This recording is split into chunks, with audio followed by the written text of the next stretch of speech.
अब paper leak के कारणों और समाधान के रास्तों तक पहुंचना है, ताकि घर से दही शक्कर खाकर, अपने अपने भगवान का आशीर्वाद लेकर, माता पिता की दुआएं लेकर और साल भर की कड़ी मेहनत के बाद नौकरी के लिए परीक्षा दिया हुआ देश का युवा पेपर लीक के बाद निराश होकर न लौटे, फिर ईमानदार भर्ती सिस्टम की चाहत में सड़क पर लाठी न खाए। इसीलिए समझते हैं कि भारत में करोड़ों युवाओं को नौकरी के लिए रुलाने का जिम्मेदार कौन है। पहले नंबर पर वो पेपर माफिया जो सिस्टम के कुछ लोगों से सांठगांठ करके पेपर लीक कराता है। नंबर 2 पर भर्ती व्यवस्था से जुड़े लोग जिन्हें पेपर माफिया खरीदता है। नंबर 3 पर वो कुछ युवा जो मेहनत करने की जगह पेपर माफिया से पेपर खरीदकर भर्ती इम्तिहान पास करना चाहते हैं। नंबर 4 पर जिम्मेदार है वो कोचिंग संस्थान जिन्होंने शिक्षा को बाजार बना रखा है। वो कोचिंग मालिक जो अपने यहां से ज्यादा भर्ती दिखाने के लालच में पेपर माफिया के साथ हाथ मिलाकर लाखों युवाओं के साथ खिलवाड़ करते हैं। नंबर 5 पर जिम्मेदार है राज्य सरकारें जो भर्तियों को लटका कर रखती हैं, बेरोजगारों की संख्या बढ़ने देती हैं, एक एक पद के लिए सैकड़ों दावेदार हो जाते हैं, जैसे सामान कम और खरीदार ज्यादा होने पर कालाबाजारी बढ़ती है। उसी तरह सरकारों की अकर्मण्यता से पद कम, बेरोजगार ज्यादा होने पर पेपर लीक का मौका बढ़ जाता है। समस्या और समस्या के जिम्मेदार कौन है ये आपको बता दिया। अब और आगे बढ़ने से पहले जो चेहरे आपके सामने आएंगे उन्हें सुनिएगा।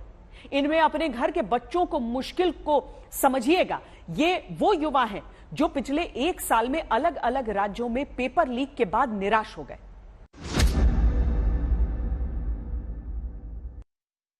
सरकार भी मर चुकी है, पुलिस भी मर चुकी है और पूरी व्यवस्था भी मर चुकी है। आज युवाओं को भरोसा नहीं है। मैं बार बार पेपर देता हूं और पेपर लीक हो जाता है, और पेपर लीक होने के बाद जब घर में हम लोग जाते हैं, किस मुंह से हम लोग घर में जाए ये हमें समझ में नहीं आता है। घर वाले ये सोचते हैं कि हम करें तो करें क्या। 1 बार 2 बार 10 बार 100 बार बीएड बीटीसी जितनी परीक्षाएं हैं, हर परीक्षाओं में यही होता है, पेपर लीक हो जाता है। ये फेलियर किसका है? जो भी कमियां हो रही हैं, सोचिए कैसे व्हाट्सएप हो जा रहा है, कैसे हर पेपर में ही ऐसा हो रहा है कि आउट हो जाता है पेपर।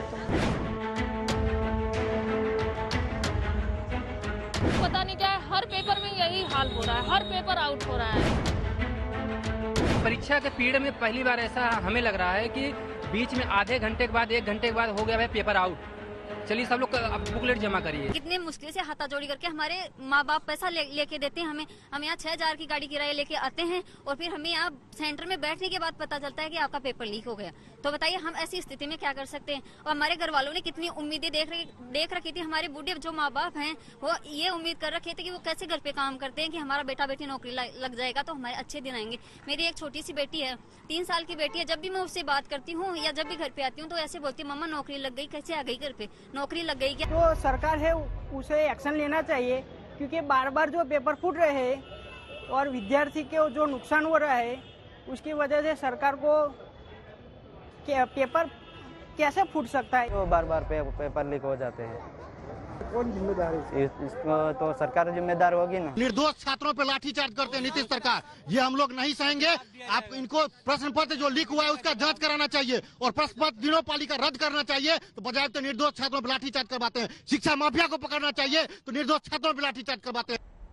ये सुनकर आपको आश्चर्य होगा कि प्रशासन हमारे देश में तभी इंटरनेट बंद कराता है जब आतंक या धर्म के नाम पर तनाव से क्षेत्र का माहौल खराब होने का डर हो, या फिर जब कहीं भर्ती इम्तिहान होने वाला हो। यानी ये कहें कि पेपर लीक माफिया किसी रोजगार रूपी शांति के खिलाफ आतंक से कम नहीं तो गलत नहीं होगा। कहीं भी पेपर लीक के 4 रास्ते माने जाते हैं। पहला, जिन्हें पेपर सेट करने का जिम्मा दिया वही ईमानदार ना हो। दूसरा, वो प्रिंटिंग प्रेस जहां से प्रश्न पत्र प्रिंट होकर आता है। तीसरा, प्रिंटिंग प्रेस से सेंटर तक लाने के दौरान का रास्ता। और चौथा, हर जिले में वो ट्रेजरी स्ट्रांग रूम जहां प्रश्न पत्र को रखा जाता है।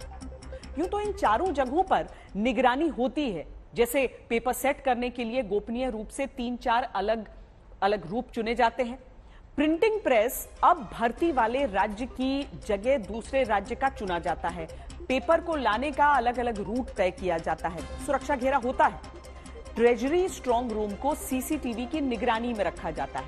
कुछ लोगों के सामने ही एक साथ पेपर रखा और निकाला जाता है, लेकिन हकीकत फिर भी यही है कि पेपर देश में लीक हो रहे हैं।